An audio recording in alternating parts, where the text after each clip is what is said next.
جلال الدین اکبر کا نام سنا ہوگا آپ نے. آج سے تقریباً 500 سال پہلے ہم چلے جاتے ہیں. نام سنا ہے جلال الدین اکبر؟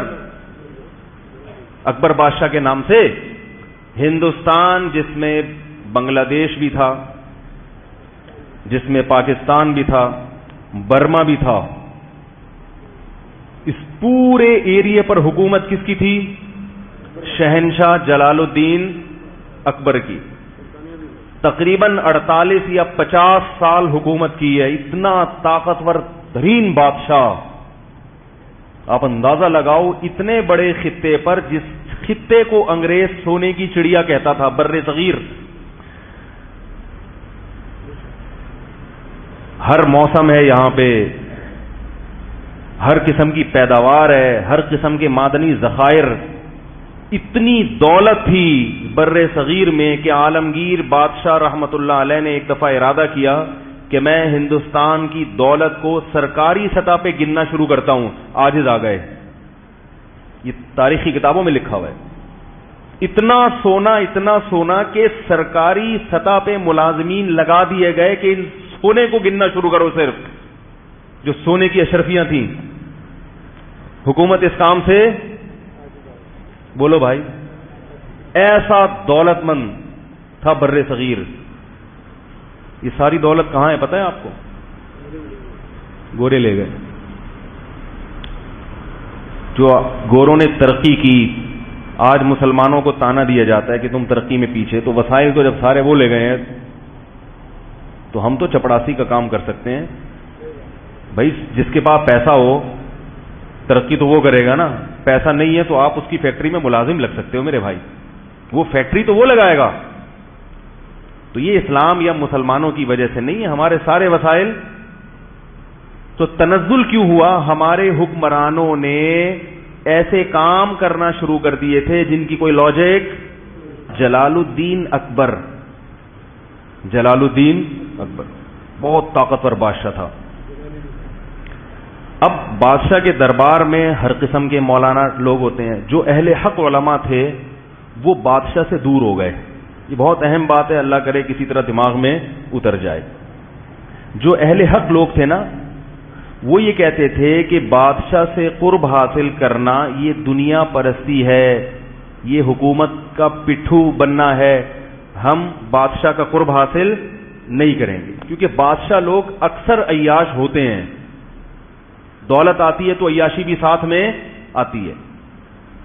اب اس بارے میں جو نبی کی تعلیمات ہیں وہ کیا ہیں کہ وہ فاسق ہو، فاجر ہو، آپ محبت کے ساتھ اس کو نصیحت تو کر سکتے ہیں، لیکن اس کا معاملہ کس پہ چھوڑیں گے آپ؟ اللہ پہ. ڈنڈے کے زور سے اس کو درست کرنے کی کوشش نہ کریں. اس کی عزت، احترام اور اس کی اطاعت سے ہاتھ نہ کھینچیں، کیونکہ مسلمانوں کی جو یونٹی ہے، اتحاد ہے، وہ پارا پارا ہو جائے گا. تو اہل حق علماء جلال الدین اکبر سے پیچھے ہٹنا شروع. نتیجہ کیا نکلا کہ درباری مولویوں نے جگہ بنانا شروع کر دی. سمجھ میں آ رہی ہے بات؟ تو درباری مولویوں میں رافضی بھی تھے، شیعہ بھی تھے، سنی بھی تھے. ان کے آپس کے جھگڑے دربار میں. ایک جلال الدین کو بتاتا کہ حضرت ابو بکر معاذ اللہ نقل کفر فاسق تھے، معاذ اللہ حضرت عائشہ معاذ اللہ ایسی تھی. دوسرا بتاتا کہ نہیں یہ غلط ہیں. پھر جو سنی تھے ان میں وہی مقلد اور غیر مقلد کا فرق بھی تھا. جو غیر مقلد تھے وہ اپنا مسلک اس کے سامنے بتاتے، جو مقلد تھے وہ اپنے آپ کو درست ثابت کرتے. اور پھر اس کے علاوہ ہندو بھی تھے، کیونکہ ہندوستان میں سکھوں اور ہندوؤں کی کثرت تھی. مسلمان تو 20% تھے بمشکل. تو وہ لوگ بھی تھے. وہ اپنے الگ ان کو بھی ساتھ لے کے چل رہا تھا جلال الدین اکبر نے کہ سکھ بھی ناراض نہ ہو، ہندو بھی ناراض نہ ہو. ادھر مسلمان جو علماء تھے یہ لالچی تھے بہت زیادہ. جلال الدین اکبر کو احساس ہو گیا کہ یہ کیا ہیں، جتنے میرے دربار میں چاہے وہ سنی ہو شیعہ ہو، یہ ہیں کیا؟ ان میں ایک چیز قدر مشترک ہے کہ یہ سب مکھن لگانے والے مولوی ہیں، یہ جو میرے قریب ہیں ان کا ذاتی مفاد ہے، اور سب ایک دوسرے کی ٹانگیں کھینچنے میں بولو بھائی لگے ہوئے. مخلص آدمی تھا مگر کنفیوز ہو گیا. اس کی کنفیوژن کا فائدہ غیر مسلموں نے اٹھایا. کہتا تھا یہ صحیح ہے، وہ صحیح ہے، فلانا صحیح ہے، ڈمکانا صحیح ہے، سب ایک دوسرے کے خلاف ایک برغلاتے رہتے تھے. بیزار آ گیا کہ کیا صحیح ہے، وہ کنفیوز ہوتا رہا. پھر ادھر سے سکھوں نے اور ہندوؤں نے بھی اس کو، تو آہستہ آہستہ وہ بگڑنا شروع. قصہ مختصر بتاؤں گا. ایسا بگڑا ہے کہ لبرل پنے کی انتہا کو پہنچ گیا. اس نے کہا یہ سب صحیح ہے. اگر کہتا سب غلط ہے تو بھائی حکومت غلط لوگوں پہ کر رہے ہو تم. ٹھیک ہے نا، بادشاہ کا کام ہوتا ہے نا سب کو جوڑ کے چلنا.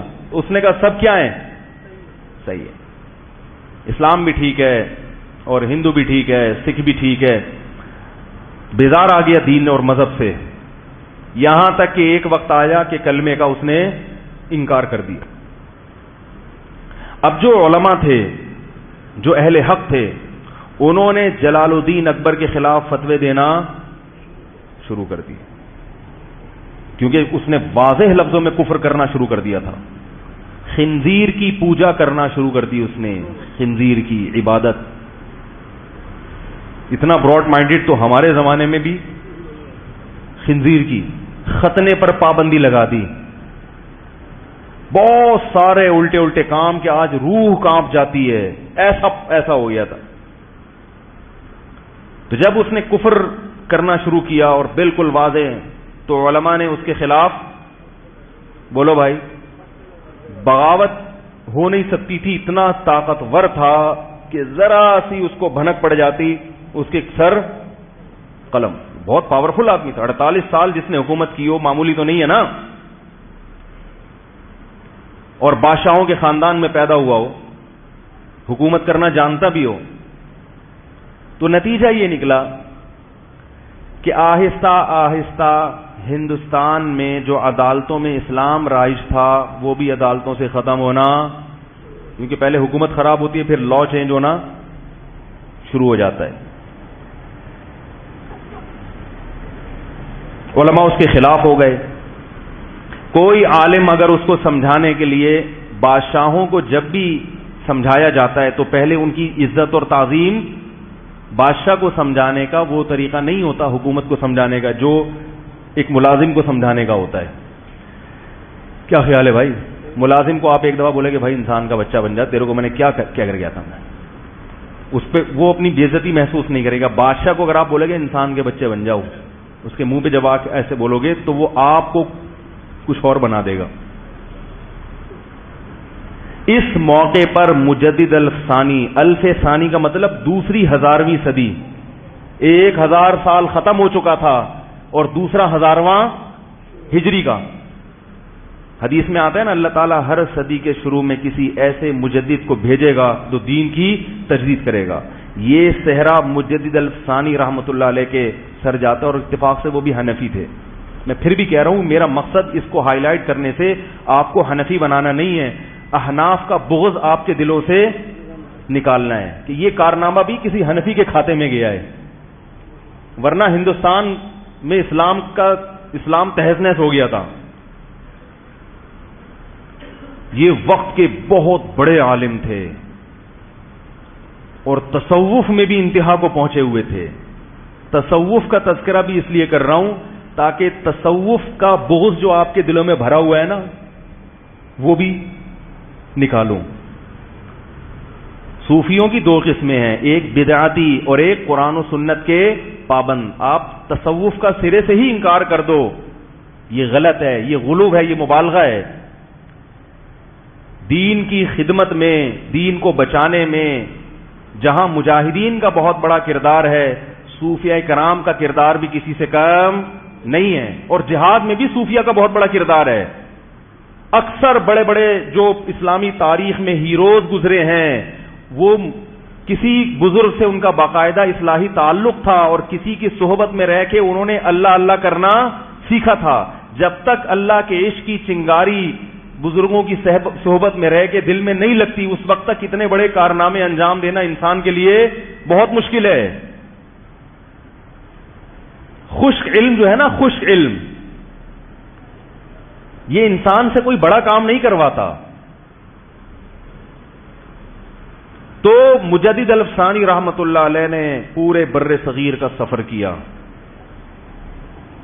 اور اس کا ارادہ کیا کہ اکبر بادشاہ کا قرب حاصل کر کے محبت کے ساتھ اس کی تعظیم کر کے بہت آرام سے امن اور شانتی کے ساتھ اس کو رام کرنے کی بولو بھائی کوشش. اور یہ ظاہر اس کو پہلے ثابت کر دیا جائے اپنے عمل سے کہ نہ ہمیں حکومت کی لالچ اور نہ ہمیں پیسوں، نہ ہمیں کوئی مدرسے کا چندہ چاہیے آپ سے. آج کوئی کسی حاکم سے ملتا ہے نا، اس کو نماز سمجھانے کے لیے زکوٰۃ، تو وہ سمجھ جاتا ہے کہ مقصد کیا ہے مدرسے کا. مدرسے کا چندہ لینا بھی کوئی بری بات نہیں ہے، لیکن ایسے موقع پہ لینا. مجھے ایک صاحب کہنے لگے وہ کہ اب بیان ہوا تھا میرا زبردست، تو انہوں نے کہا اب آپ ایک چندے کا بھی اعلان کریں. میں نے کہا اگر میں نے ابھی کوئی بھی کام ہو، چاہے غریبوں کے لیے چندہ کیوں نہ ہو، میں نے ابھی اعلان کیا تو لوگ بولیں گے مولوی صاحب چورن بیچنے آئے تھے. کیا بیچنے آئے تھے؟ چورن بیچ. پہلے نماز روزہ زکات، ہاں بھائی وہ مسئلہ یہ کہ وہ شاباش جیبیں خالی کرو. تو ہر چیز کا ایک موقع ہوتا ہے، چندے کے خلاف نہیں ہے. چندہ نبی صلی اللہ علیہ وسلم نے بھی کیا ہے مگر استغنا کے ساتھ ہو. تو مجدد الافسانی رحمت اللہ علیہ نے جلال الدین اکبر کے قریب میں ایسے علماء جو وہاں تک پہنچ سکتے تھے ان کو تیار کیا کہ تم جاؤ اور بادشاہ کا دربار جو منافق مولویوں سے بھرا ہوا ہے اس دربار میں داخل ہونے کی کوشش کرو اور کسی طرح بادشاہ کو یہ باور کراؤ کہ ہم تمہارے خیر خواہ ہیں، نہ ہم تمہارے خلاف بغاوت چاہتے ہیں، نہ ہم تمہاری حکومت کا تختہ الٹنا چاہتے ہیں. بہت محبت سے بڑی اس کی ایک میں نے اس پر ایک پورا بیان کیا تھا جے ٹی آر میڈیا کے، اس سے پوری تاریخ آپ لوگوں کے سامنے 20-30 منٹ میں نا پورے تاریخ کا خلاصہ پیش کیا تھا. ابھی وہ تو میں نہیں بتا سکتا کیونکہ وہ پورا جو میں اصل جو میسج دینا چاہتا ہوں وہ رہ جائے گا. تو جا کر بہت محبت کے ساتھ بہت، اور پھر آہستہ آہستہ بادشاہ کے جو شہزادے تھے جن کو حکومت ملنے والی تھی بادشاہ کے مرنے کے بعد، ان کو بھی تیار کرنا شروع کیا. محبت سے دین پر لا کے محبت کے ساتھ یہاں تک ملتا ہے کہ مجدد الافسانی نے اکبر بادشاہ کے بیٹے سے یہ کہا کہ جب تک تو جنت میں نہیں جائے گا میں اللہ سے وعدہ کرتا ہوں کہ میں بھی جنت میں نہیں جاؤں گا. میں اللہ سے تیری اتنی سفارش کروں گا. اب آپ بتاؤ کام کس نے کیا؟ وہ علماء جو فتویٰ دے رہے تھے کہ یہ ناجائز، یہ فلانا، یہ یہودی ہے، یہ انڈیا کا ایجنٹ ہے، یہ را کا ایجنٹ ہے، یہ فلانا ہے. ان لوگوں نے تو بیچاروں میں اخلاص ہوگا مگر کام انہوں نے کیا کر دیا؟ بگاڑ دیا. کیونکہ پاور تو اسی کے پاس ہے نا. آپ کے اس کے فتویٰ دینے سے اگر اس کا تختہ الٹ رہا ہوتا، کوئی دوسری حکومت آ رہی ہوتی، پھر تو فتووں کا فائدہ تھا. طاقت اس کے پاس ہے، قوت اس کے پاس ہے. اس قسم کے فتوے صحیح ہونے کے باوجود حکمت اور مصلحت کے ہر صحیح بات ہر ایک کے سامنے کرنے کی نہیں ہوتی. تو مجدد الافسانی رحمت اللہ علیہ نے ایسی پوری ٹیم تیار کر لی علماء کی جو حکومت کے دربار میں داخل ہونے میں کامیاب اور بادشاہ کی نظروں میں قرب حاصل کرنے میں کامیاب. بادشاہ کو یہ احساس ہو گیا کہ یہ لالچی لوگ نہیں ہیں. کہا جاتا ہے کہ اکبر جو خنزیر کی پوجا کیا کرتا تھا، ختنے پر اور پابندی لگائی اور اسلامی شعار پر پابندی لگائی، مرنے سے پہلے کلمہ پڑھ کے دنیا سے رخصت ہوا ہے. لیکن وہ کام نہیں کر سکا جو اس نے خرابیاں پھیلائی تھیں. اکبر کے بعد جب اس کے بیٹے کے ہاتھ میں حکومت آئی ہے تو وہ نسبتاً اکبر سے، کیونکہ اس پہ محنت ہو چکی تھی. جو تبلیغ والے جا کے پاؤں پکڑتے ہیں نا، مالش والش بھی کرنے لگے ہیں، ٹھیک ہے نا. ہمارے ایک استاد کہہ رہے تھے دیکھو بھائی بھائی کرتے کرتے پوری دنیا میں سب سے بڑی تنظیم بن چکی ہے، پوری دنیا کی سب سے بڑی تحریک. نہ کوئی بیچاروں کے پاس دلائل ہوتے ہیں، نہ حدیثوں کے حوالے ہوتے ہیں، نہ قرآن کی آیتیں ہوتی ہیں، صرف اخلاق اور بہت سیدھی دعوت کہ بھئی کلمہ پڑھا ہے، ہم سب نے کلمہ پڑھا ہے، کچھ ہماری ذمہ داری بنتی ہے، بس اس سے آگے آتا بھی نہیں ہے کچھ. اس کا یہ مطلب نہیں ہے کہ تبلیغ والوں کو علم نہیں حاصل کرنا چاہیے. میں تبلیغ والوں سے میں کہتا ہوں، میں کیا بڑے علماء کہتے ہیں کہ یہ کام بھی کرتے رہو، لیکن ساتھ ساتھ ٹھیک ہے اخلاق سے آپ پوری دنیا میں پھیل تو گئے ہو، مگر صرف اخلاق کافی نہیں ہے، علم بھی ضروری ہے. خود تبلیغ کے اکابر کہتے ہیں کہ علماء سے علم بھی سیکھتے رہو. صحیح تبلیغ میں کامل لوگ وہ ہوتے ہیں جو تبلیغ میں وقت لگانے کے ساتھ کسی شیخ و مرشد سے یا کسی عالم سے تعلق بھی قائم رکھے. ایسا عالم جو علم میں مضبوط ہو. علم کے بغیر انسان گمراہی کی طرف چلا جاتا ہے، چاہے کتنا ہی مخلص کیوں نہ ہو. تاریخ میں بڑے بڑے مخلصین ہیں جو گمراہ ہوئے ہیں.